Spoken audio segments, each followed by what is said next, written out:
আসসালামু আলাইকুম। বাংলাদেশ বেতার, গোপালগঞ্জ।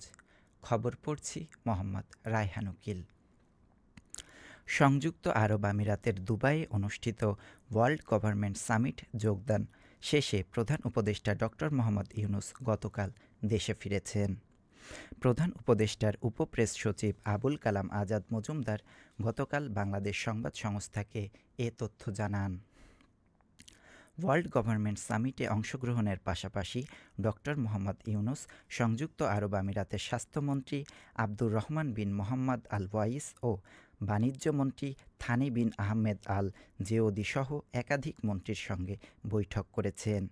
বৈঠকে তিনি পারস্পরিক স্বার্থ সংশ্লিষ্ট বিভিন্ন বিষয় নিয়ে আলোচনা করেন, যার মধ্যে উল্লেখযোগ্য ছিল বাংলাদেশি নাগরিকদের উপর ভিসা নিষেধাজ্ঞা প্রত্যাহার, দ্বিপাক্ষিক ব্যবসা বাণিজ্য সম্প্রসারণ, চট্টগ্রাম বন্দরে সংযুক্ত আরব আমিরাতের বিনিয়োগ পরিকল্পনা এবং ক্রীড়া ও শিক্ষাক্ষেত্রে সম্পর্ক আরও গভীর করা।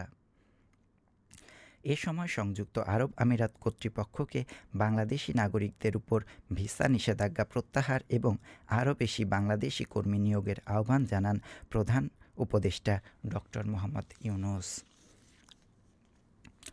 গতকাল প্রধান উপদেষ্টা doctor Mohammad Yunus space x, Tesla এবং এক্সের মালিক ইলন মাস্কের সাথে এক ভিডিও আলোচনায় ভবিষ্যৎ সহযোগিতার ক্ষেত্র অন্বেষণ এবং বাংলাদেশে স্টারলিংক স্যাটেলাইট ইন্টারনেট সেবা চালুর বিষয়ে বিস্তারিত আলোচনা করেছেন। তাদের কথোপকথনে ডক্টর ইউনূস ও ইলন মাস্ক স্টারলিংকের স্যাটেলাইট যোগাযোগে বিশেষ করে বাংলাদেশের উদ্যোগী যুবক, গ্রামীণ ও পিছিয়ে থাকা নারী এবং প্রত্যন্ত অঞ্চলের কমিউনিটির রূপান্তরমূলক প্রভাবের উপর জোর দেন। কম খরচে কীভাবে উচ্চগতির ইন্টারনেট সংযোগ বাংলাদেশে শিক্ষা, স্বাস্থ্যসেবা এবং অর্থনৈতিক উন্নয়নের ক্ষমতায়ন এবং লক্ষ লক্ষ উদ্যোক্তাকে জাতীয় সীমানার বাইরে প্রবেশাধিকার দিতে পারে সে বিষয়ে তারা আলোচনা করেন। ডক্টর ইউনূস বলেছেন, বাংলাদেশের অবকাঠামোতে স্টারলিংকের সংযোগ লক্ষ লক্ষ মানুষের জন্য নতুন সুযোগ তৈরি করবে এবং বাংলাদেশকে বিশ্বব্যাপী ডিজিটাল অর্থনীতিতে আরও ঘনিষ্ঠভাবে সংহত করবে। তিনি বাংলাদেশ এবং বিশ্বের অন্যান্য অঞ্চলে প্রযুক্তিচালিত সামাজিক ও অর্থনৈতিক প্রবৃদ্ধির পূর্ণ সম্ভাবনা উন্মোচন করতে ইলন মাস্কের সাথে কাজ করার আগ্রহ প্রকাশ করেন। প্রধান উপদেষ্টা বলেন, স্টারলিংক হবে গ্রামীণ ব্যাংক এবং গ্রামীণ ফোনের একটি সম্প্রসারণ, যা গ্রামের নারী ও যুবকদের বিশ্বের সাথে সংযুক্ত করার পথ প্রদর্শক। গতকাল দিনব্যাপী বিভিন্ন কর্মসূচির মধ্য দিয়ে গোপালগঞ্জের পূর্ব কোটালীপাড়া ইউনিয়ন উচ্চ বিদ্যালয়ের শতবর্ষপূর্তি অনুষ্ঠান উদযাপিত হয়েছে। সিআইডির অতিরিক্ত ডিআইজি মোসাম্মদ সাদিকা বেগম বিদ্যালয় প্রাঙ্গণে বেলুন উড়িয়ে এ অনুষ্ঠানের উদ্বোধন করেন।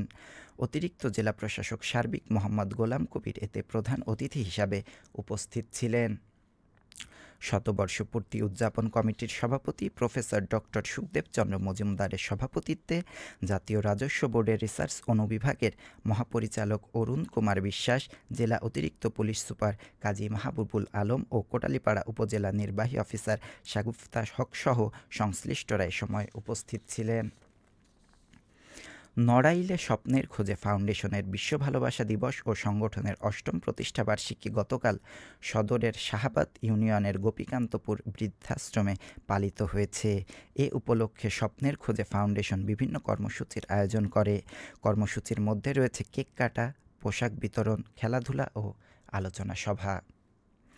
সদর উপজেলা নির্বাহী কর্মকর্তা সঞ্চিতা বিশ্বাস এতে প্রধান অতিথি হিসাবে উপস্থিত ছিলেন।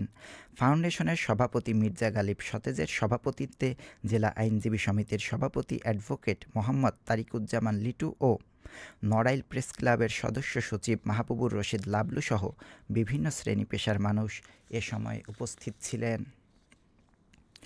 গোপালগঞ্জ বিজ্ঞান ও প্রযুক্তি বিশ্ববিদ্যালয়ের ইংরেজি বিভাগের উদ্যোগে গতকাল বিশ্ববিদ্যালয়ে প্রথমবারের মতো the interplay of language, literature and society youth perspectives শিরোনামে আয়োজিত হয়েছে ফার্স্ট ন্যাশনাল স্টুডেন্ট কনফারেন্স 2025।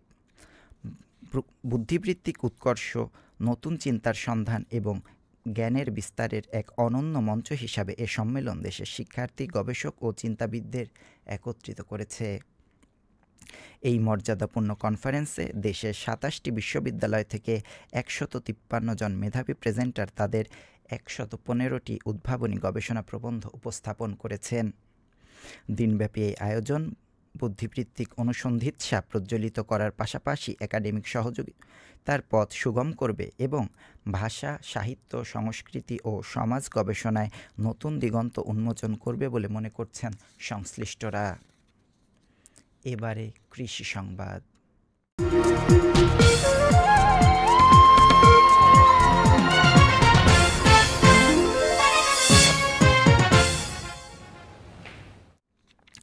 গোপালগঞ্জে চলতি মৌসুমে ৩১৭ হেক্টর জমিতে আখ চাষাবাদ করা হয়েছে।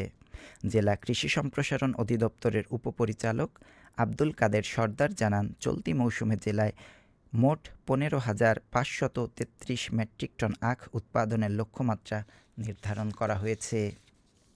সবশেষে আবহাওয়া।